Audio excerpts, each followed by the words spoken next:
Before we get started, we just want to thank all of you guys coming today, for coming and wanting to learn more about Anonymous. It's a collective that all of us have had quite a bit of experience with, so we look forward to sharing that experience with you. Our panel today is entitled Anonymous and the Online Fight for Justice. For those of you that aren't too familiar with Anonymous, we found this amazing 4-minute quick video to kind of fill you in on Anon 101 that I want to play for you. But I also want to remind you, too, that this panel is slated for 2 hours.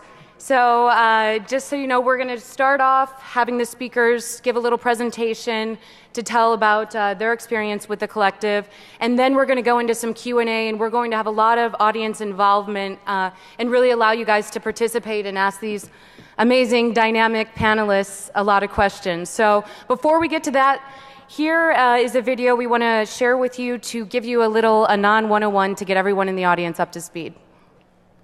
A bunch of basement-dwelling social outcast hackers by the media. It started out as a sort of joke on 4chan, then became a trolling group with an occasional activist attitude. Some of the trollish behavior of Anon included sending unpaid pizzas to houses, DDoSing websites, posting humiliating information, and prank calls. In 2008, a private video of Tom Cruise praising Scientology made it online and was subsequently taken down by the church. This attempt of the Church of Scientology to hide the video irritated Anon, and they began a massive trolling operation against the organization. Those that had been fighting against the Church of Scientology years before came to Anon and asked them to move away from their illegal and childish trolling and move towards legitimate protesting outside the Scientology headquarters. This idea appealed to the majority of Anon, and they moved toward a legal form of protesting.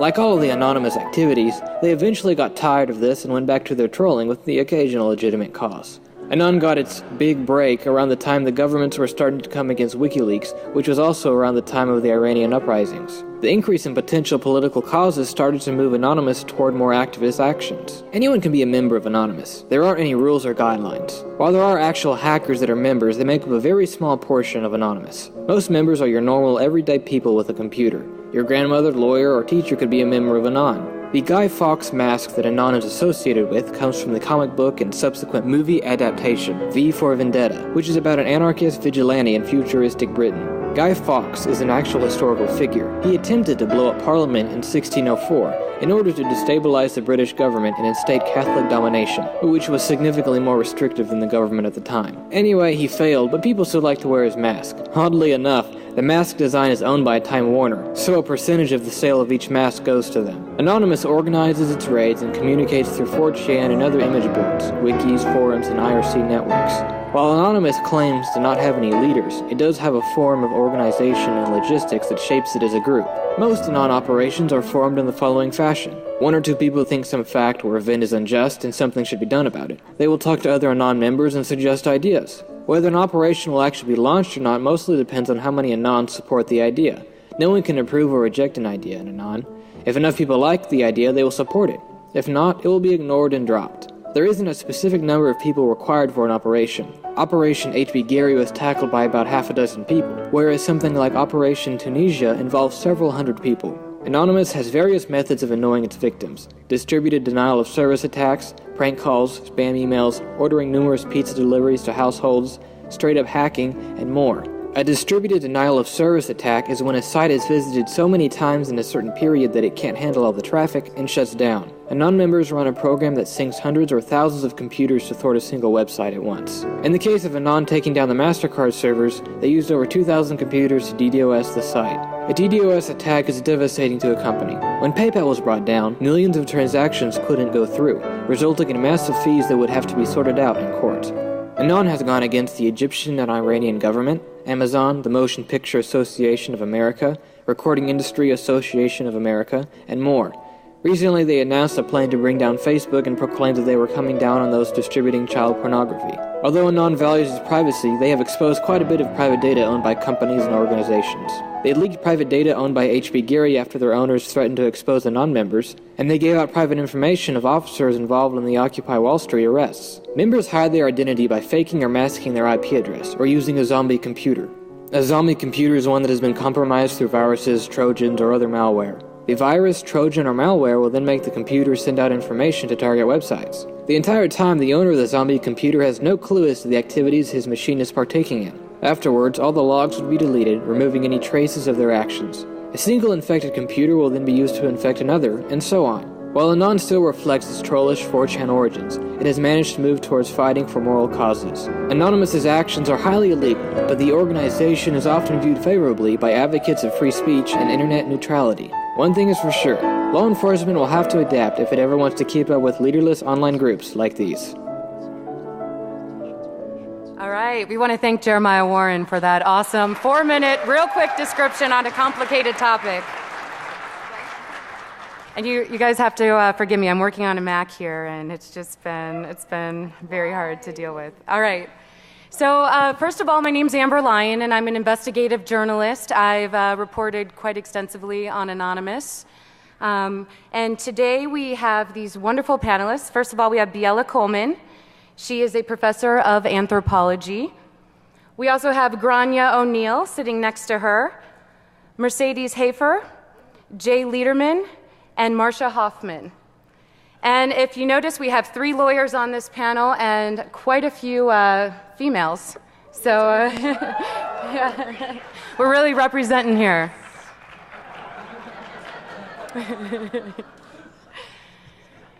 All right, so we're going to go through. We just found out we only have an hour in this room. Then we moved to another room for a little more audience Q&A, and that room only fits 35 people. So we'll keep our speeches as short as possible so that we can allow more of a dynamic conversation with you guys. But just to give you a little bit on my background, I am an investigative reporter. As of now, I'm an independent investigative reporter. I spent 2 years working for CNN in their investigative and documentary unit up until last April when that unit was disbanded. I hope that that didn't have to do with me. I don't quite know, or my anonymous reporting. So when I first started reporting on Anonymous, you know, the mainstream media really had the story wrong. They were calling Anon script kiddies. Some people were calling them moral fags. You'd hear on 4chan. Also, hackers on steroids. That was quite a popular term there. But the more I got to investigating this collective, the more I realized that this perception within the mainstream media was not totally representative of everything Anonymous stands for. And the more Anons I would talk to, the more I would see deeper into this collective and see its power to actually create tangible change. And I was overseas covering the Arab Spring, and I'd have activist after activist tell me that they thanked Anonymous for actually helping galvanize and save their revolutions, because Anonymous was able to take these videos and photos of human rights abuses and spread them across the internet and actually get the mainstream media to care about what was happening on the streets of Tunisia. Also covered Anonymous in their participation with Occupy Wall Street. Anonymous definitely served as a kind of the watchers for the protesters, outing police officers for suspected police brutality incidents. In addition to that, they, I love this photo. I took this one at Occupy Wall Street in New York. And they also really had a presence on the street. You would see a lot of Anon masks walking in unison with the protesters.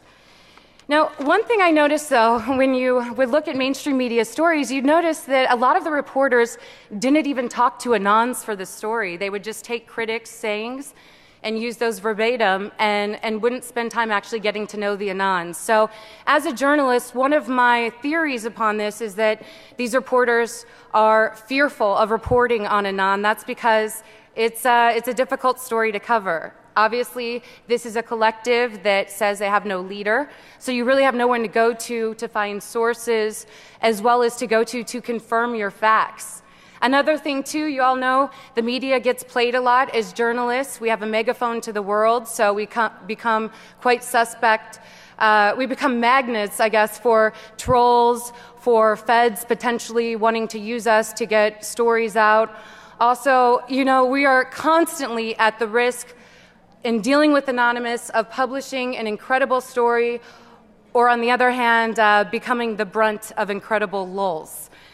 And another thing I noticed with the reporting of Anonymous is that fear is not the only factor keeping the press from getting this story right. There's other forces at work that are just as, if not more, disturbing. So this is something that I hope everyone, it's not talked about enough in journalism, and that's the fact that right now the Obama administration is waging a war, as many critics will call it, against journalists and whistleblowers, and I experienced this firsthand in different policies that were set in my reporting, especially in dealing with Anonymous.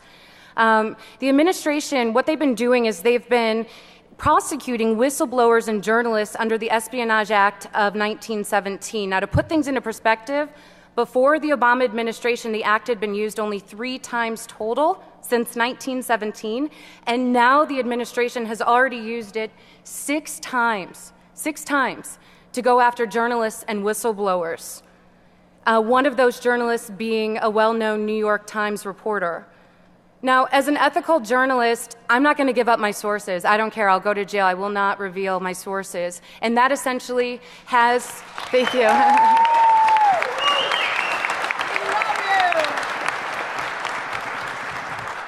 Okay, so you guys all are clapping, but do you know, to this administration, that makes me a criminal. And I know we have...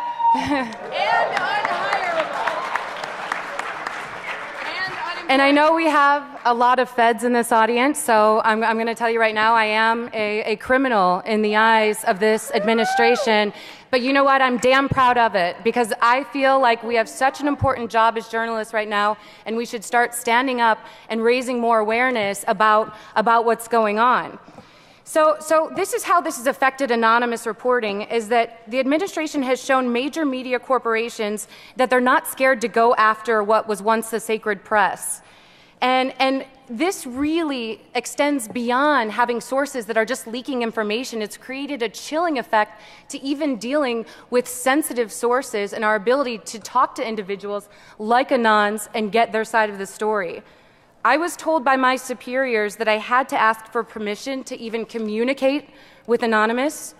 At that point, my bosses would conduct what they considered to be a risk assessment of that particular source. So whether I was allowed to interview that source became more of a business decision than an evaluation of societal good or journalistic responsibility. In other words, when you're dealing with sensitive sources who could potentially be wanted by the government, that makes a story a lot more expensive when you're evaluating the potential costs. Because I said I would not give up my sources, that told my bosses that we would potentially have to go to court to fight it, which you guys know how much lawyers cost. So that really was a consideration, as these lawyers would know. Yeah. Jay, what would you say about that one? Mine is pro bono. We're often free.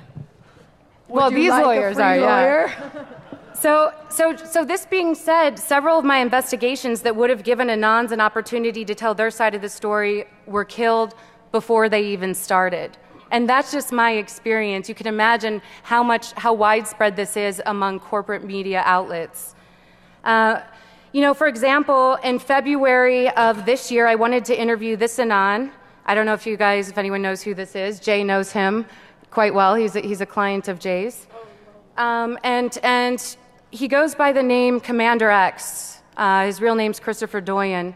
My bosses deemed it too risky, and they told me I could not go and talk to him to get his side of the story, mostly because it was too risky because he's facing federal charges. New York Times reporter James Risen, who's currently facing an Obama administration subpoena, said it best. I want you guys to hear this quote. He said, "Can you have a democracy without aggressive investigative journalism? I don't believe you can, and that's why I'm fighting." Well, I also fought back. And when my bosses told me I couldn't go talk to them, I said, okay, well then I'm taking vacation. I'm going to go talk to him anyway. So I did.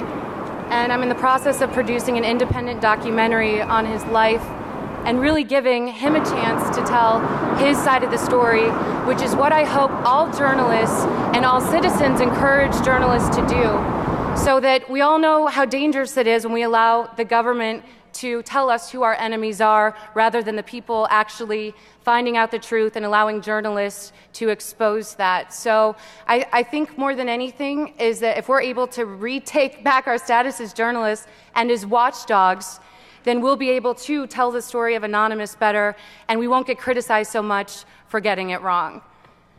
I want to go ahead and give these panelists a chance to talk because each one of them has a very unique experience within the collective and an amazing perspective to share with you. So we're going to start first with Professor Biela Coleman.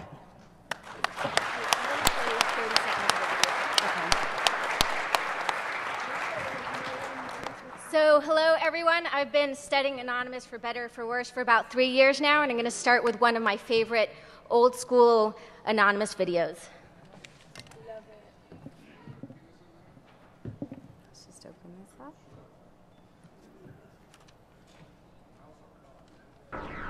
Dear Fox News, it has come to our unfortunate attention that both the name and nature of Anonymous has been ravaged, as if it were a whore in a back alley, and then placed on display for the public eye to behold. Allow me to say quite simply, you completely missed the point of who and what we are. Unfortunately for you, this is not some secret club where we gather in the clubhouse, swapping old porn magazines and Daddy's Everclear. This is not some internet gang of panel nerds who will spend everything attempting to break into your computer. This is not some group of desperate and depraved individuals who are looking to ruin everyone else's lives because their own are pathetic. We are what you, deep down inside, want to do to your wife when she doesn't make you dinner when you come home. We are what you, deep down inside, want to be when you find your 14-year-old daughter sleeping with her 27-year-old boyfriend. We are what you, deep down inside, wish you could be when your wife cheats on you, when your son hates you, when your daughter leaves you, when the waiter spills wine on you, when your boss ridicules you. We are what you could never be. We are everyone and we are no one. We are Anonymous, we are Legion, we do not forgive, we do not forget. We are the face of chaos and the harbingers of judgment.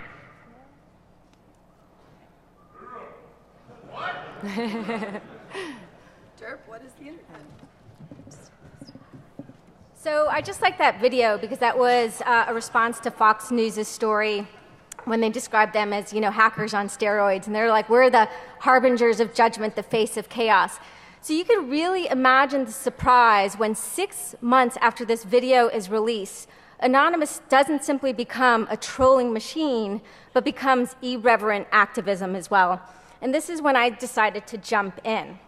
And as the video we saw originally that opened this panel talked about, Scientology was the first kind of political campaign, right? And although they moved away from trolling, they still sort of retained some of the lulzy, irreverent, transgressive tactics of trolling into their activism. Now, what was kind of interesting was that between 2008 and 2010, you basically still have trolling rolling out of 4chan, some people really upset that there's any kind of activist orientation, and then you have Project Chinology. There were some sort of small operations that started, such as Operation Titstorm, to kind of protest the Australian government, censorship, and so on and so forth. And it was actually in 2010, that slide's missing, in 2010 with Operation Payback, where a new node, a new network was born that was eventually known as Anon-Ops. And this is significant because in some ways what is distinctive about Anonymous, and the first video was actually kind of wrong about this, is that Anonymous doesn't go from X, Y, and Z. It is that there's X, Y, and Z at the very same time. And this is something really important to emphasize. Project Chinology, in fact, continues today, right? It just happens to be that usually one network or one set of operations, such as the hacking operations, becomes the face of Anonymous because of the media attention given. So that's one point I really want to hammer down. It is a kind of multiplicity. It's not amorphousness. Okay. In the most general terms, I guess you can say that the lesson to heed from Anonymous is that the internet will judge the actions of individuals, corporations, and governments. It will often do it at the drop of a hat, unpredictably. And so this is a sort of general way to understand the political operations. But now I just want to sort of emphasize some particular points about the political networks. Again, I want to say it is not an amorphous blob. It's a multiplicity that is highly dynamic, and that's one of the reasons why it's so difficult to study. There's regional networks, there's international networks. A network will come and go. And this is one of the reasons why it's difficult to pin down, but it's not quite as amorphous as the media often portrays it to be. They take on many different causes, from environmental causes to Occupy, but the largest kind of operations often have to do with internet censorship. Those are when you get like the real numbers. Another sort of point that I want to emphasize is that the iconography and the ethics are often the same across these different nodes or networks. So the Guy Fawkes mask, the headless suit, are quite similar. There's innovation, of course. Another really shared principle has to do with an anti-celebrity ethic within Anonymous. And I'll go back to this, but this is kind of core across the different activist networks. What is different are the political tactics. So Chinology doesn't use hacking, it doesn't use DDoSing. AnonOps, obviously that was their kind of preferred weapon of choice for many years. VoxAnon, which is a recent network, actually came up with a constitution to delimit the technical power of elites. So the political tactics and the political cultures of these different networks are distinct. But perhaps something else which unites them has to do with the fact that they put on a really good show. Their art is spectacle, whether it's through propaganda, PR, hacking, a lot of great videos and iconography. This is something, again, that's often shared by the different political networks. And this is important because what this means is that Anonymous, like that initial video showed, is not simply just hackers, that's a small fraction. It actually allows a whole lot of people with different sorts of skills to kind of jump on board and participate. All it takes to become anonymous is to sort of self-identify. And obviously certain skills, whether they're technical skills or kind of digital skills with design and art, are quite handy. But obviously, LulzSec and AntiSec, two hacker groups who are really the same but rebranded in different ways, were quite important in the history of Anonymous. And I just want to finish with one point about them. So LulzSec, in some ways, is quite interesting because individuals involved were quite involved in AnonOps, but they were a kind of secret wing. They knew that it was good to kind of do their work under the radar. They didn't want to get the attention of the media, and also they knew that it was best not to call attention to themselves as individuals. Emboldened by the HB Gary hack, LulzSec broke away and went on its 50-day kind of crazy hack for the lulz. They retired and rebranded themselves as AntiSec, which became a bit more militant in its tone and language, right? And one of the most interesting things within the trenches of Anonymous, at least from my perspective as I was doing work with them, was that on the one hand, they were politically valued. And why were they politically valued? Well, they were valued because they were exposing the sorry state of security on the internet. So people were kind of happy about that.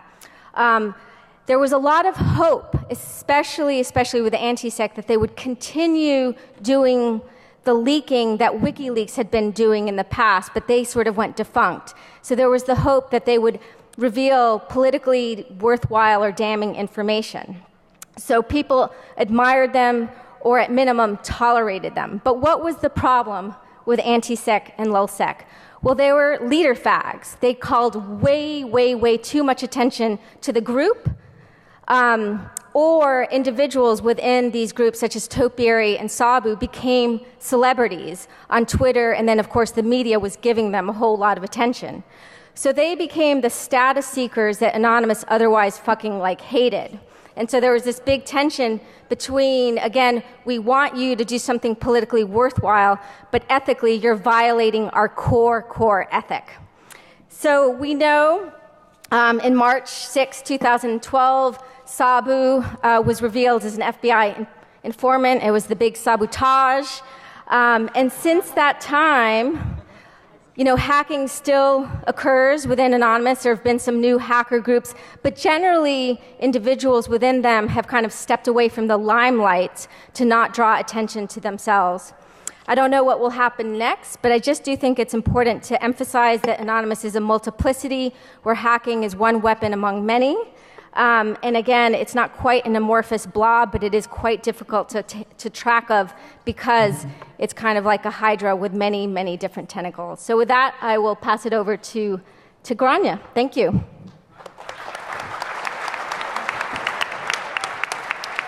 We are running very low on time, so I'm going to be really, really quick. But my name is Grania O'Neill, and I'm a defense attorney, and I'm a member of the National Lawyers Guild, which is a membership organization of radical and progressive lawyers throughout the country, and we have international affiliates.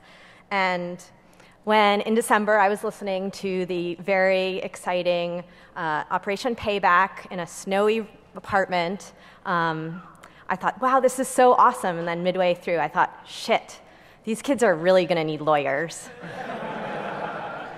And so the National Lawyers Guild, we got together and we decided to create a non-LG. And what we hope to do, and what we continue to hope to do, is to provide people with legal assistance at the moment when they're either followed or searched or approached or arrested. And so that you can call our hotline or approach us via Twitter or on our email and say, like, hey, we need a lawyer, I'm in Alaska. And we can kind of go through our NLG Rolodex and find radical lawyers in Alaska. So that's our goal, and kind of to bring in like how I'm thinking about Anonymous. I'm not an Anonymous expert like Biela, but how I think of it is as part of kind of a continuing thread of liberation movements.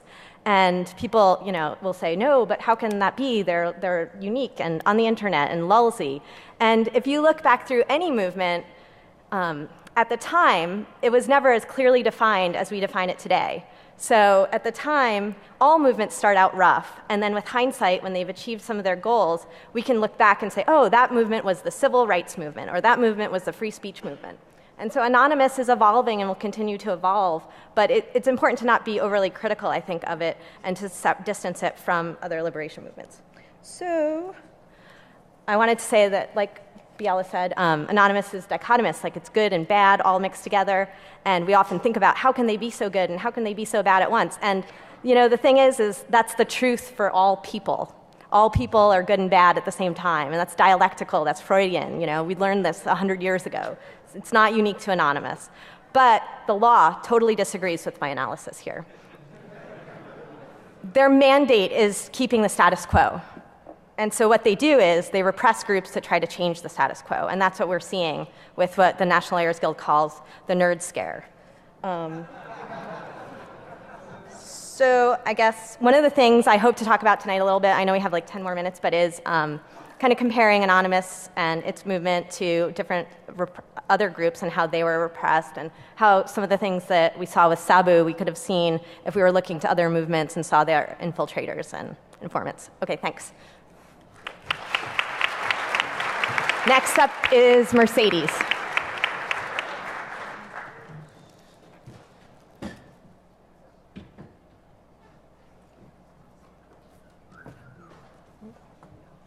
My slides next. Do I have anything? Is my slide? B. That's me. No. Yeah. So my section is sort of over. We've been told not to talk too long because Biela had a really important section and it really needed the time. So my sort of area is over the difference in prosecution between like civil disobedience and online civil disobedience. So everything is online now, and when you protest that, that's a felony. But if you protest something offline, it's like $200 ticket and a night in jail. So that's an issue because you're sort of arresting all these really awesome, young, politically involved people that deserve to be parts of society, deserve more to be parts of society than anyone else, and you're sort of throwing them in jail for 15 years until they're 35. So that's my section. And I have another side. What was the other side? Is it? Ta-da! If you know what that is, congratulations. Welcome. And I think that's it. Oh, yeah. Did I introduce myself? I've had a lot of shots. I am currently charged with conspiracy to denial of service, which I find really amusing because I want you to turn to the person next to you and punch them in the face. And very few of you are actually going to do that, but now I'm going to be charged with telling you to do it. All right, I'm done.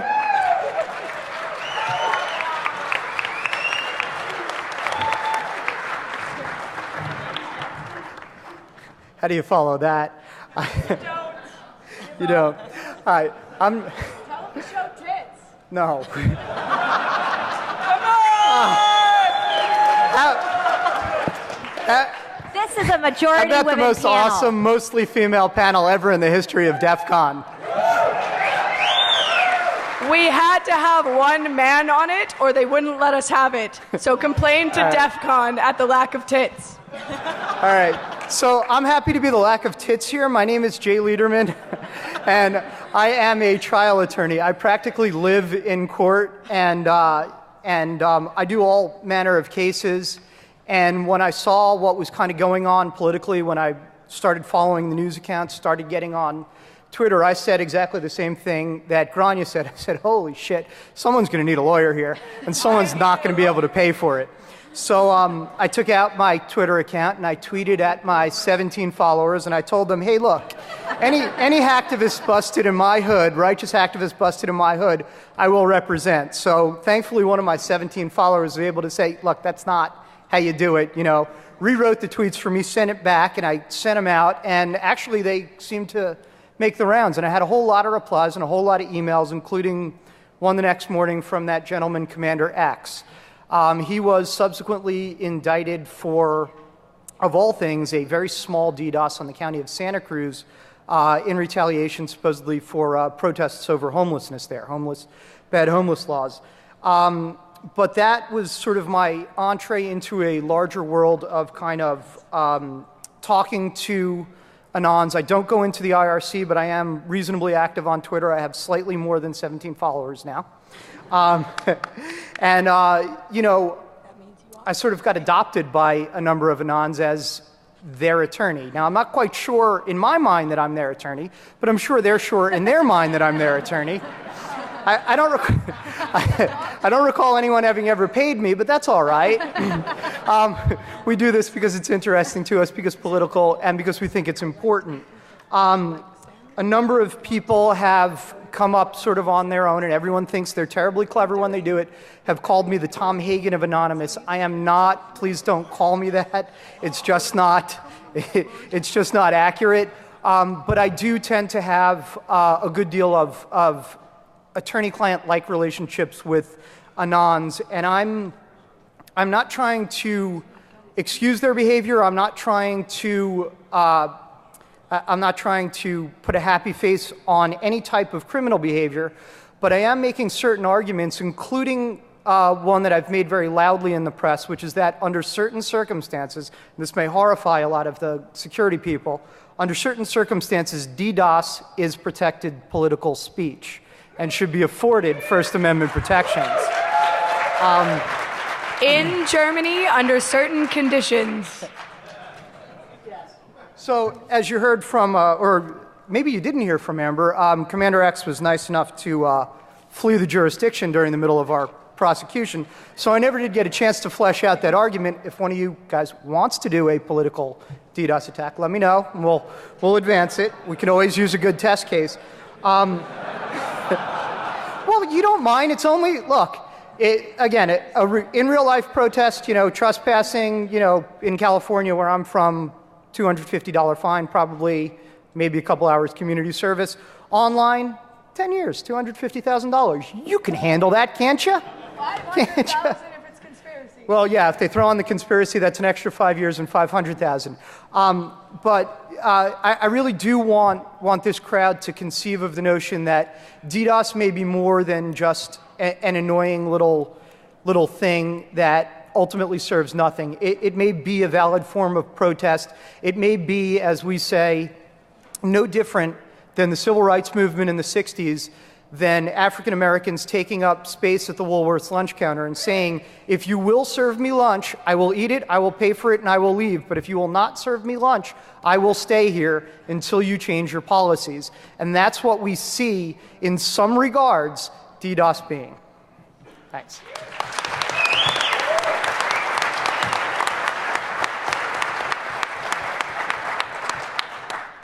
Hello there. I'm Marcia Hoffman. I'm a senior staff attorney with the Electronic Frontier Foundation.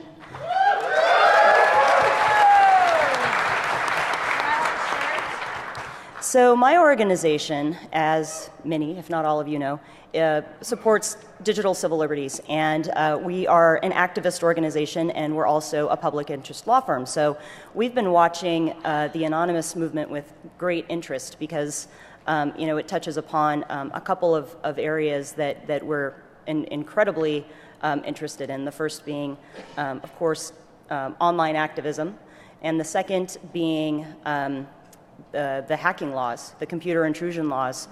And I want to pick up on some of the threads that Mercedes and Jay put out there, which is, first and foremost, a lot of people participate in this movement because they see it as being a way to participate in political activism and a form of civil disobedience. And one of the things that is scary about that from our perspective is that there is a big difference between civil disobedience in the offline world and in the online world. And the reason that is because the computer intrusion laws carry these incredible penalties.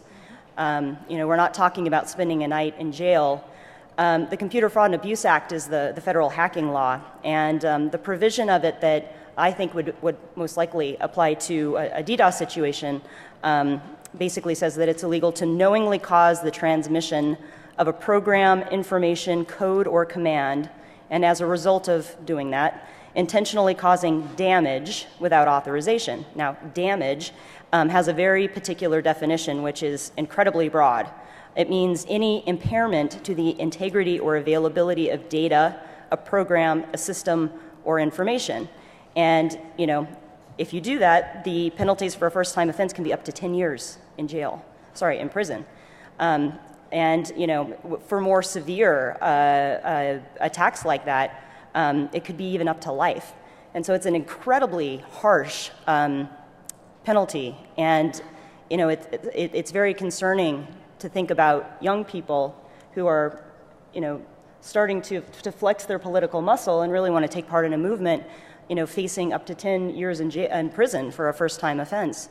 And something that makes it even more concerning is the fact that there are efforts underway to try to actually increase those penalties, as if they're not crazy enough.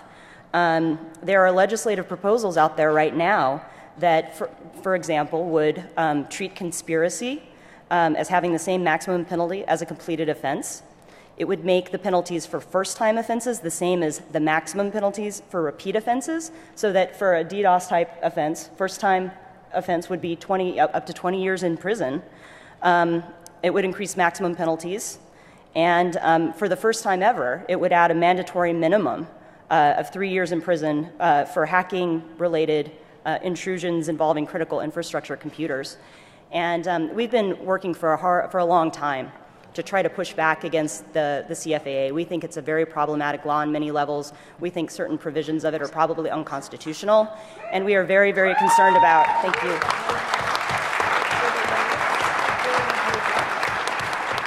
And we think that trying to actually enhance the penalties in this way is an incredibly counterproductive thing, and we'll be fighting back against that too.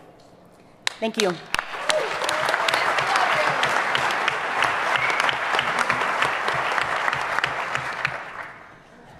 All right, so I'm sure a lot of you guys out there have some questions for these panelists. So rather than me asking them, I want to invite anyone from the audience to come up to one of these microphones, and we'll go ahead and try to. Anyone? All right, here we go. Come at me, bro. Hey. in a moment. I'm from Mexico, and at the beginning of the year, we were having a big war on drugs at this point. At the beginning of the year, there was a big movement of Anonymous. They offered to throw away or show or publicly put outside in the internet all the information of the corrupt officials or people that were working with drug dealers. At that point, it was a big commotion. A lot of people in the government were hoping for that. Also, people on the drug side were waiting for that. The idea was, if they throw that away and they show that to the public, a lot of people would die the next night. Anonymous came back on it, then again went for it, and in the end, they did not public anything. So I would like to hear your thoughts, especially on the ethics side, about all this.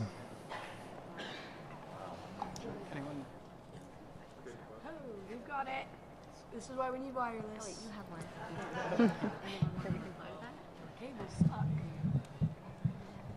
So wait, just to clarify, you were talking about Op Cartel, right? I think it is there. Yeah. Without getting into too many specifics and a kind of long history about it, it's a good example because one of the things about Anonymous, for better or for worse, is that it's highly experimental, which is like people sort of get an idea on the fly and they're like, hey, let's go for it, you know, and they rear forward without having like a really good plan as to what they're doing and how they're doing it, right? And then it's sort of after a couple of iterations of something, they kind of work it out slightly better. And I do think, again, there's some sort of benefits and downsides of having this highly reactive and experimental method where they're just like reacting to world events. The kind of plus side is that they just are really, they've got their finger on the pulse of world events. They're willing to jump in a way that kind of other groups are not willing to do so. It's highly dynamic. But then in other instances, it also shows the kind of downsides because oftentimes they're not quite prepared to really tackle the nature of the problem. And so Op Cartel in some ways is a perfect example of that kind of experimental tactic that's at the heart of some political operations behind Anonymous. Jay? Yeah, I think, first of all, I agree with her. I agree with Biela about what she's saying about Op Cartel, but moreover, it gave you a good bird's eye into the dichotomies within Anonymous, because that was one of the most divisive ops that I can remember. There were people that were staunchly behind it, and there were many more, in fact, probably the majority, were very against it. And there was a recognition that people could get really hurt, really seriously hurt, and people could potentially even die through this. And there was a conversation, there was a dialogue about it that was, well, is that a reasonable price to pay for transparent government and for an end to this type of corruption? And then there was a further dialogue with, who are you to think this would end any type of corruption or that it would even achieve those ends? So I'm trying not to take a position. I didn't really get too into studying what was going on, but that was the essential framework of what was there. And ultimately, I think they made the right call in not releasing what they claimed to have. Hello. Hi, I would have to say, from an observer's point of view, that there's a lot of times where people will start an op with the intention of trying to do something, and then someone will jump the gun and make a flyer and say, we're gonna fucking do it. And then later on, everyone sort of realized that sometimes it's not always possible with the people that you have around or with the time that people have with real lives and girlfriends and jobs and things. I don't have any of those, so I don't know. And,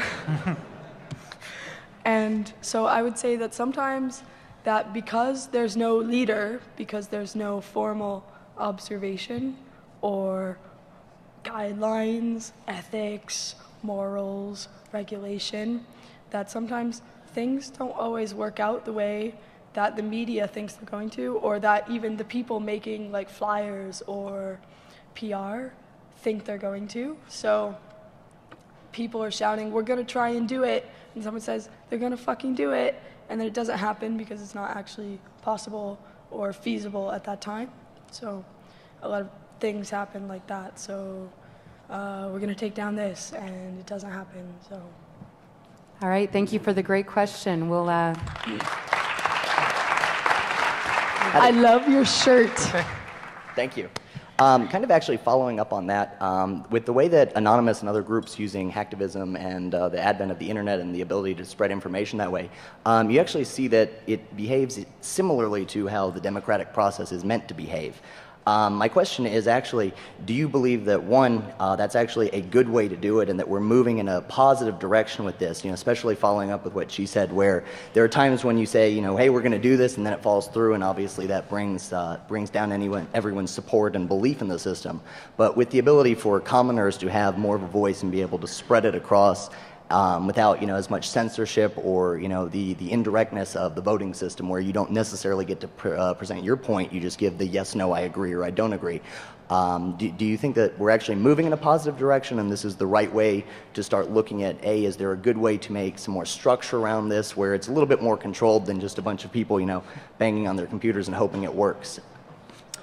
Cloudy the future is. Difficult to see.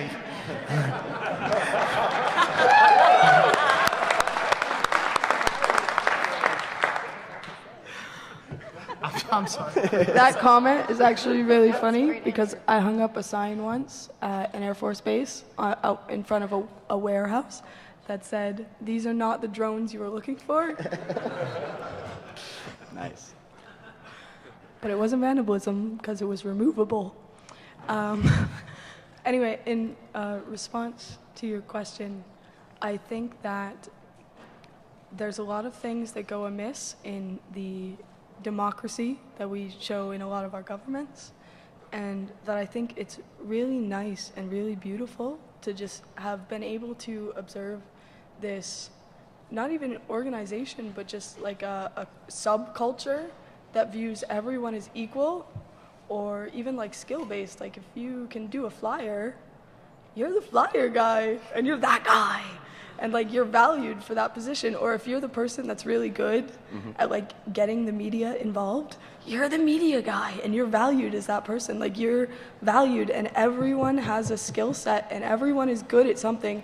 Every single one of you are good at something, if only socialing goons to let you into the conference.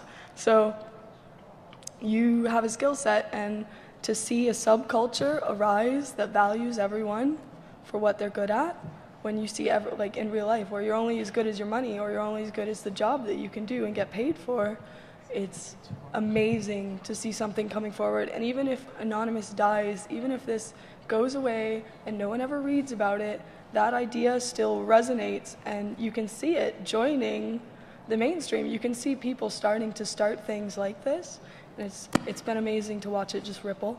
So, you didn't hit me. Awesome. I thought about it. I guess kind of in response to your question, it's pretty clear that our democratic system, or our representative democratic system, is pretty broken right now. There's about 3 million people in prison. Most of them are people of color, and most of them are in prison for possession of drugs or something like that, things that aren't really crimes. There's not even a victim. And when we're talking about Mexico, that's a drug war that's created by the U.S. government and the Mexican government, and that so many people have been killed in that drug war. And and I think, I'm not the expert on this, but I saw this PBS kind of chart about who was voting for SOPA and who was voting against SOPA, and which campaign contributions, who they were getting their campaign contributions from. And it was really shocking. It was like people who got money from the media industry were voting for SOPA. People who got money from the tech industry were voting against it. It's broken. And that's not to say that Anonymous's procedures for decision making are perfect or are the best. But I think that the point is they're working on an alternative model that maybe will be really good, and a lot of good things have come out of this, and we've seen them. So, yes, some really bad things have happened or will happen, and things that we don't agree with. But I think that's part of life, and I really don't think it could get much worse for many of the people in prison for marijuana possession. So, I want to jump in for a second because someone, there's parts of Anonymous I really do admire, but I do think it's important not to either put them on a pedestal and be like, they are our democratic future. And in fact, there's many cabals in Anonymous. There's lots of problems. There's lots of poolings of power. There's lots of secrecy. It's a kind of really, really difficult entity to understand. This doesn't mean either that we need to demonize them. And then there's also some really, really good lessons that lie in Anonymous. And it's everything from the fact that they've tapped into this deep disenchantment with the status quo. It is a place that allows the many to participate, which is what Mercedes has pointed to. They perform the importance of anonymity at the moment when anonymity seems dead, right? So I think it's important to specify why they're politically valuable in such a way that then doesn't portray them as the thing that's going to solve all democratic problems or political problems. I hate to do this, but we have to, I've been given the notice that we're done for now. For in this room, although the panelists are going to be open for more questions in one of the smaller rooms to the side, but let's go ahead and give everyone a nice round of applause. Thank you guys so much. Here's Twitter handles. And in true Anonymous fashion, as you leave, we'll have please show tits. We want to play a little sax roll for you on the way out.